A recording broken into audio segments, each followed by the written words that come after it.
So I include a cave in my design. I think if you've got the dragon, then having a cave that it sort of is its lair is quite important. Part of my own reflection as I was wrestling with what's St. George saying to me, he touched onto a number of things.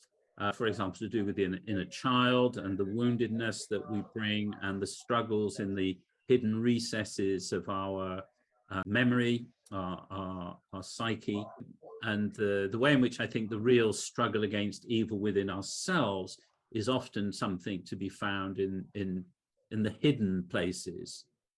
So I thought, no, that resonates with me. So let's put that in. But it's one of those additional extras. You might just put it in because you want to fill in a space, balance, rhythm.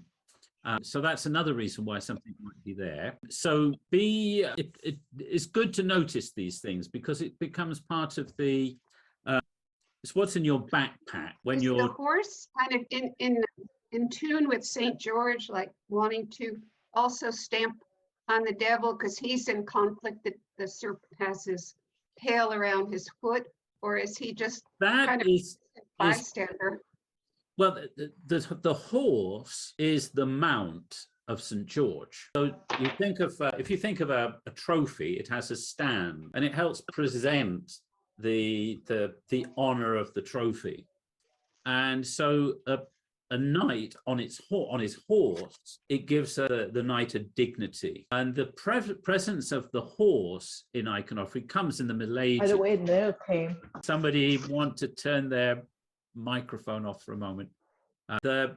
Sorry, that's thrown my... is part of that development of the sort of knightly caste in medieval Europe. So it's resonant with the nobility of the knight on the horse, etc., etc. So when you see it in the icon, the horse really is presenting St. George in the conflict. When you see the tail of the dragon wrapped around the horse's foot, that is a nice little neat device showing conflict. I didn't include that in my version of the icon because I was focusing more on George as calmly victorious rather than distressed and in the middle of a possible battle that he might lose. So I rather had the tail wrapped around the staff, which is pinning him to the ground. So George is in control and the dragon is being put in its place. So that's how I've interpreted that. But it does have that sense of conflict. It's the tightness of that tail wrapped around the foot of the horse.